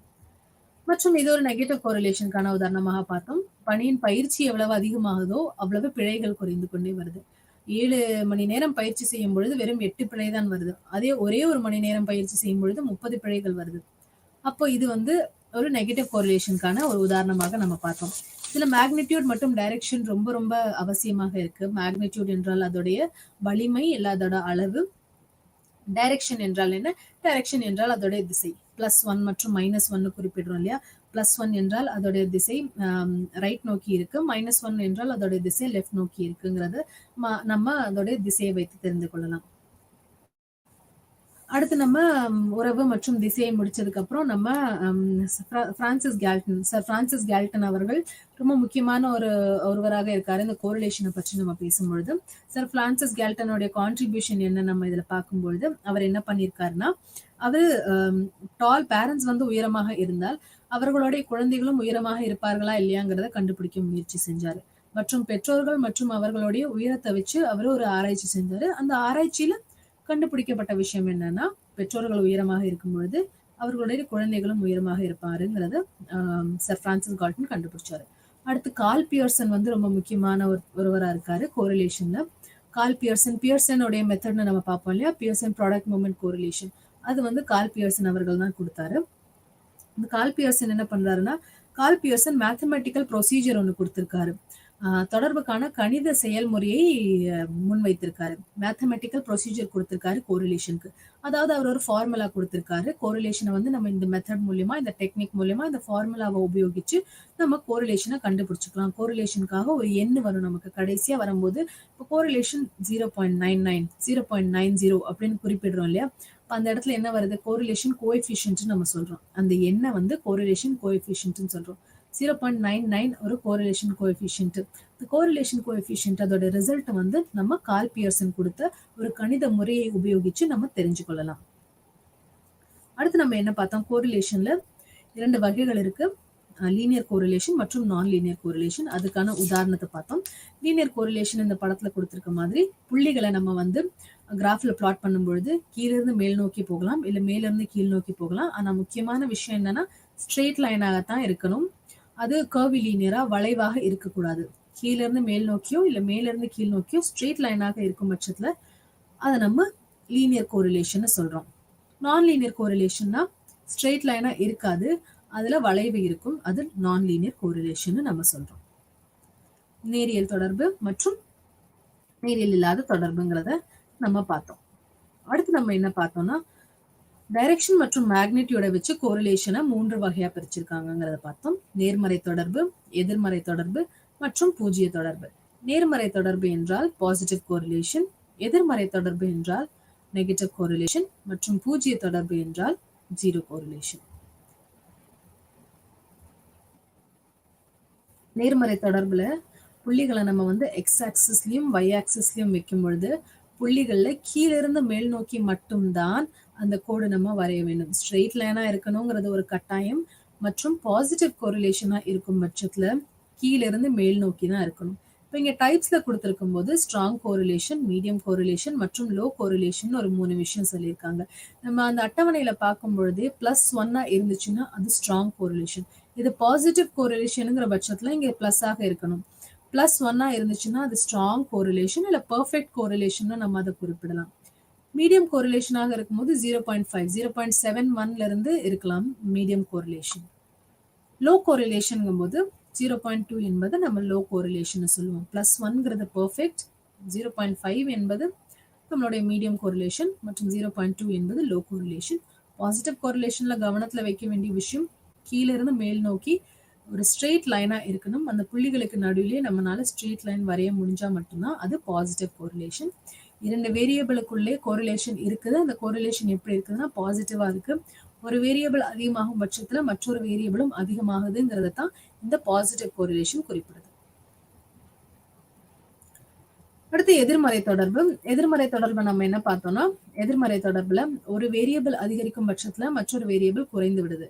ஒரு variable X value increases, y value டிக்ரீசஸ்னு இங்கேயே போட்டிருக்காங்க. அப்போ ஒரு வேரியபிள் அதிகமாகும் பொழுது மற்றொரு வேரியபிள் கம்மியாகும் பட்சத்துல நம்ம புள்ளிகளை கிராஃப்ல பிளாட் பண்ணும்போது என்ன ஆகுதுன்னா, அது கீழ இருந்து மேல் நோக்கி ஸ்ட்ரெயிட் லைனாக இருப்பதில்லை, மேல இருந்து கீழ் நோக்கி தான் இருக்கு. ஆனா கண்டிப்பா நெகட்டிவ் கோரிலேஷன்லயும் ஸ்ட்ரெயிட் லைனா தான் இருக்கும். ஏன்னா இது ஒரு லீனியர் கோரிலேஷன். அப்போ ஸ்ட்ரெயிட் லைனா தான் இருக்கும். ஆனா மேல இருந்து கீழ் நோக்கி இருக்கு. ஏன்னா புள்ளிகளுக்கு இடையே வித்தியாசங்கள் இருக்கிறதுனால ஒரு வேரியபிள் இருக்கக்கூடிய புள்ளிகள் அதிகரிக்கும் பட்சத்துல மற்றொரு வேரியபிள் இருக்கக்கூடிய புள்ளிகள் குறையுதுங்கும் போது அது மேல இருந்து கீழ் நோக்கி தான் இருக்கும். அது நெகட்டிவ் கோரிலேஷன். பாசிட்டிவ் கோரிலேஷனாக இருந்தாலும் சரி, நெகட்டிவ் கோரிலேஷன் இருந்தாலும் சரி, ரெண்டுலயுமே ஸ்ட்ரெயிட் லைன் இருக்க வேண்டியது கட்டாயம். தொடர்பு அல்லாத இல்ல பூஜ்ஜிய தொடர்பு. தொடர்பு அல்லாத இல்ல பூஜ்ஜிய தொடர்புல நம்ம புள்ளிகளை வந்து நம்ம எக்ஸ் ஆக்சிஸ்லயும் y ஆக்சிஸ்லயும் வச்சு புள்ளிகளை பிளாட் பண்ணும்போது என்ன ஆகுதுன்னா, இது நம்ம கீழ இருந்து மேல் நோக்கியோ இல்ல மேல இருந்து கீழ் நோக்கியோ நம்மளால எந்த மாதிரியான ஸ்ட்ரெயிட் லைனும் வரைய முடியாது. ஏன் அப்படின்னா 2 விஷயங்களுக்கு நடுவுல கோரிலேஷனே இல்லை. நம்மளுடைய இன்டெலிஜென்ஸ்க்கும் நம்மளுடைய பர்சனாலிட்டிக்கும் நம்ம கோரிலேஷன் பார்க்கும்போது சில சமயங்கள்ல ஜீரோ கோரிலேஷன் வர்றதுக்கான வாய்ப்புகள் இருக்கலாம். ஜீரோ கோரிலேஷனா 2 விஷயங்களுக்கு நடுவுல சம்பந்தமே இல்லாத 2 விஷயங்களுக்கு நடுவுல நம்ம கோரிலேஷன் பார்க்கும்போது அது ஜீரோ கோரிலேஷன்ல வந்து முடிவதற்கான வாய்ப்பு இருக்கு. ஏன்னா 2 விஷயங்களுக்கு இடையே என்ன இருக்கு, சம்பந்தமே இல்லை. சம்பந்தம் இல்லாத பட்சத்துல, தொடர்பு இல்லாத பட்சத்துல அது நமக்கு ஜீரோ கோரிலேஷனுக்கான ஒரு முடிவை கொடுக்கும். இதுதான் கோரிலேஷனுக்கான 3 கோரிலேஷனையும் வந்து நம்ம கம்பேர் பண்ணி இதுல பார்க்கலாம். பாசிட்டிவ், நெகட்டிவ் மற்றும் நோ கோரிலேஷன். அதுக்கான அட்டவணை பார்த்தோம். ஸோ இந்த அட்டவணையில் +1 -1 என்பது பெர்ஃபெக்ட் கோரிலேஷன், 0.9 to 0.99 என்பது வெரி ஹை கோரிலேஷன், 0.71 0.90 என்பது ஹை கோரிலேஷன், 0.41 0.70 என்பது கோரிலேஷன் மாடரேட் கோரிலேஷன், 0.21 0.40 என்பது லோ கோரிலேஷன் மற்றும் 0.0 0.20 என்பது வெரி லோ கோரிலேஷன் அண்ட் 0 என்பது தொடர்பே இல்லை. 0 கோரிலேஷன் சொன்னோம் இல்லையா, அந்த 0 தான் இது. 2 விஷயங்களுக்கு நடுவில் 2 வேரியபிள்ஸ்க்கு நடுவில் எந்த விதமான தொடர்பும் இல்லைங்கிறத இந்த 0ங்கிறது சுட்டி காட்டுது. ஸ்கேட்டர் பிளாட் பார்த்தோம். ஸ்கேட்டர் பிளாட்ல புள்ளிகளை நம்ம ஒரு புள்ளிகளை ஒரு கிராஃப்ல நம்ம பிளாட் பண்ணும்போது அது சிதறி கிடக்கும் பட்சத்துல அது ஸ்கேட்டர் பிளாட்னு நம்ம குறிப்பிட்டோம். அடுத்து நம்ம இதுல என்ன பார்த்தோம்னு பார்க்கும்போது, அடுத்து நம்ம இதுல இந்த கோரிலேஷனோடைய இந்த ஸ்கேட்டர் பிளாட்ல பண்புகள் அல்லாத தொடர்புன்னு நம்ம இதுல சொல்லுவோம். அடுத்து நம்ம பார்த்தது நம்மளுடைய கோரிலேஷனுடைய உபயோகங்கள், கோரிலேஷனுடைய பயன்கள் என்னென்னு பார்க்கும்போது, கோரிலேஷன் நமக்கு வேலிடிட்டி அண்ட் ரிலையபிலிட்டி கண்டுபிடிக்கிறதுக்காக உதவுது. ஸ்டாண்டர்டைசேஷனுக்கான ரொம்ப முக்கியமான 2 விஷயம் என்னன்னு பார்த்தோம்னா அதோடைய வேலிடிட்டி மற்றும் அதோடைய ரிலையபிலிட்டி. இந்த வேலிடிட்டியும் ரிலையபிலிட்டியும் கண்டுபிடிக்கிறதுக்கு நமக்கு கோரிலேஷன் ரொம்ப ரொம்ப உதவிகரமா இருக்கு. கோரிலேஷனோட உதவி இன்னொன்று என்னன்னு பார்த்தோம்னா தியரி டெவலப் பண்றதுக்கு நமக்கு இந்த கோரிலேஷன் ரொம்ப உதவிகரமா இருக்கு. நம்ம ஏதாவது ஒரு விஷயம் ரிசர்ச் பண்றோம், ஏதாவது ஒரு விஷயம் கண்டுபிடிக்கிறோம், புதுமையா ஒரு தியரி டெவலப் பண்ணணும்னா அந்த இடத்துல கோரிலேஷன் இருக்கும் பொழுது நமக்கு அந்த தியரி டெவலப் பண்றது ரொம்ப ரொம்ப உபயோகமா இருக்கு, ரொம்ப எளிமையா இருக்கு. அடுத்ததுல நம்ம பார்க்கும்பொழுது குரூப் டேட்டா. 2 குரூப்ல டேட்டாவை நம்ம குரூப் பண்ணும்பொழுது அந்த 2 குரூப்புக்கு நடுவுல 2 குழுக்களுக்கு நடுவுல ரிலேஷன்ஷிப் பாசிட்டிவா இருக்கா நெகட்டிவா இருக்காங்கிறத கண்டுபிடிக்கிறதுக்கு நமக்கு இந்த தொடர்பு முறை கோரிலேஷன் டெக்னிக் ரொம்ப ரொம்ப உதவிகரமா இருக்கு. இதுல நம்ம ரிக்னேஷன், மன்கோவா போன்ற விஷயங்கள் எல்லாமே நம்ம இந்த கோரிலேஷன் முறைகளை உபயோகிச்சு பண்ணலாம். மன்கோவா மற்றும் ரிக்ரேஷன் முறைகளை உபயோகிக்கலாம். இதுல அடுத்து நம்ம இதுல என்ன பார்த்தோம்னா ஸ்பெஷல் கோரிலேஷன் பார்த்தோம். ஸ்பெஷல் கோரிலேஷன்ல பகுதி தொடர்பு, பல தொடர்பு, இருமுறை தொடர்பு, புள்ளி இருமுறை தொடர்பு, டெட்ராகோரிக் தொடர்பு மற்றும் 5 குணங்கள் பார்த்தோம். இந்த பகுதி தொடர்பு என்றால் மல்டிபிள் கோரிலேஷன்ல, பகுதி தொடர்பு என்றால் பார்ஷியல் கோரிலேஷன்ல நம்ம என்ன பார்த்தோம், 2 விஷயங்களுக்கு 3 வேரியபிள்ஸ் நம்ம எடுக்கும் பொழுது, 3 மாறிகள் எடுக்கும் பொழுது அதுல 2 மாறிகளை மட்டுமே நம்மளுடைய கோரிலேஷன் எடுத்துக்கொண்டு மற்றொரு மாறிகளை விலக்கி விடுவது, அதுதான் நம்மளுடைய பார்ஷியல் கோரிலேஷன். பல தொடர்பு என்றால் பல தொடர்புல ஒரு வேரியபிளை மற்ற இருக்கக்கூடிய 2, 3, 4 வேரியபிளோட அதோடைய தொடர்பை பார்ப்பதுதான் பல தொடர்பு. வேரியபிள் ஏக்கும் வேரியபிள் BCDக்கும் இருக்கக்கூடிய ரிலேஷன்ஷிப் பார்க்கறது தான் பல தொடர்பு. அடுத்து நம்ம இதுல பார்த்தது இருமுறை தொடர்பு. இருமுறை தொடர்பு நம்ம என்ன பார்த்தோம்னா பைசீரியல்ல கண்டினியூஸ் வேரியபிள் மற்றும் ஆர்டிபிஷியலி டைகாட்டமஸ் வேரியபிள்குள்ள இருக்கக்கூடிய தொடர்பு எப்படி இருக்க வேண்டும்ங்கிறத பார்த்தோம். பாயிண்ட் பைசீரியல் தொடர்புல என்ன இருக்குன்னா கண்டினியூஸ் வேரியபிள் மற்றும் நேச்சுரலி டைகாட்டமஸ் வேரியபிள்குள்ள இருக்கக்கூடிய தொடர்பை நம்ம பார்த்தோம். டெட்ராகாரிக்ல என்ன பார்த்தோம்னா டெட்ராகாரிக் கோரிலேஷன்ல 2 வேரியபிளுமே ஆர்டிபிஷியலி டைகாட்டமஸ் ஆகத்தான் இருக்க வேண்டும். அதுக்கு அடுத்து இருக்கக்கூடிய 5 கோஎஃபிஷியன்ட்ல 2 வேரியபிளுமே நேச்சுரலி டைகாட்டமஸ் ஆகத்தான் இருக்க வேண்டும்ங்கிறத பார்த்தோம். இதற்கு பிறகு நம்ம இந்த கோரிலேஷன் டெக்னிக்ல நார்மல் ப்ரோபாபிலிட்டி கர்வ் பத்தி பார்த்தோம். இந்த நார்மல் ப்ரோபாபிலிட்டி கர்வ்ல நம்மளுடைய நார்மல் ப்ரோபாபிலிட்டி கர்வ்ல இந்த 3 விஷயங்கள் கட்டாயமா இருக்க வேண்டும். மீன், மீடியன், மோட் என்பது சென்டர்ல இருக்கணும். 2 பாகங்களுமே ஒரே மாதிரி இருக்க வேண்டும். சிமெட்ரிக்கல் சைடா இருக்கணும். ஏசிம்டாட்டிக் டெய்ல் இருக்கணும். இந்த வளைவும் அந்த நேர்கோடும் எப்பொழுதும் ஒன்று சேரக்கூடாதுங்கிறது தான் ஏசிம்டாட்டிக்க குறிப்பிடுது. இந்த நார்மல் ப்ரோபாபிலிட்டி கர்வோட உதவி நிறைய இடத்துல நமக்கு தேவைப்படுது. Z test, T test, ANOVA போன்ற நிறைய டெஸ்ட்ல நமக்கு இந்த நார்மல் ப்ரோபாபிலிட்டி கர்வ் உதவிகரமா இருக்கு. முக்கியமாக பேராமெட்ரிக் டெஸ்ட் எல்லா இடத்துலயுமே நம்ம இந்த நார்மல் ப்ரோபாபிலிட்டி கர்வை கண்டிப்பாக உபயோகிக்கிறோம். இதுல நம்ம அடுத்து பார்த்த விஷயம் Z ஸ்கோர். Z ஸ்கோர்ல Z ஸ்கோர் 0வாக இருக்கும் பட்சத்துல பாயிண்ட் மீன் ஸ்கோராக இருக்கு மற்றும் Z ஸ்கோர் 1ஆக இருக்கும் பட்சத்துல அந்த இடத்துல ஒரு டீவியேஷன் இருக்கு, அந்த இடத்துல ஒரு மாற்றம் இருக்கு. அதுதான் Z is equal to 1ன்னு நம்ம குறிப்பிடுறோம். அதற்கான ஒரு ஃபார்முலாவையும் நம்ம பார்த்தோம். இதோட சேர்த்து நம்ம என்ன பார்த்தோங்கும் போது இந்த புள்ளியல் முறைகள்ல நார்மல் ப்ரோபாபிலிட்டி கர்வ் இல்லாத விஷயங்கள்ல கர்த்தோசிஸ் மற்றும் நம்மளுடைய சர்க்கிள் பார்த்தோம். கர்த்தோசிஸ் மற்றும் ஸ்கியூனஸ் பார்த்தோம். இதுல நம்ம பார்த்த 3 விஷயங்கள் லெப்டோகர்டிக் கர்வ், மீசோகர்டிக் கர்வ், பிளாட்டிகர்டிக். லெப்டோகர்டிக் என்றால் அதோடைய உயரம் அதிகமாக இருக்கும், மீசோகர்டிக் என்றால் மிதமாக இருக்கும், பிளாட்டிகர்டிக் என்றால் ரொம்ப பிளாட்டா இருக்கும். அதோட சேர்த்து ஸ்கியூனஸ் பார்த்தோம். நார்மல் டிஸ்ட்ரிபியூஷன் இல்லாத பட்சத்துல நெகட்டிவ்லி ஸ்கியூட் மற்றும் பாசிட்டிவ்லி ஸ்கியூடாக இருக்கும். நெகட்டிவ்லி ஸ்கியூட் என்றால் அதோடைய ஸ்கியூனஸ் வந்து அதோடைய வளைவு வந்து நெகட்டிவ் சைட்ல இருக்கும். பாசிட்டிவ்லி ஸ்கியூனஸ் என்றால் பாசிட்டிவ்லி ஸ்கியூட் என்றால் அதோடைய வளைவு பாசிட்டிவ் சைட்ல இருக்கும். நார்மல் ப்ரோபாபிலிட்டி கர்வ்ல மீன், மீடியன், மோட் என்பது ஒரே இடத்துல நேர்கோட்டுல வருது, நடுவுல வருது. ஆனா நெகட்டிவ்லி ஸ்கியூட்ல மீன் என்பது நேர்கோட்டுல இருக்கும் பட்சத்துல அதோடைய மீடியன் மற்றும் மோட் என்பது ரைட் சைட்ல இருக்கு. பாசிட்டிவ்லி ஸ்கியூட்ல மீன் என்பது நேர்கோட்டுல நடுவுல இருக்கு, மீடியன் மற்றும் மோட் லெஃப்ட் சைட்ல இருக்கு. அடுத்து வேறொரு தலைப்புடன் சந்திப்போம். நன்றி, வணக்கம்.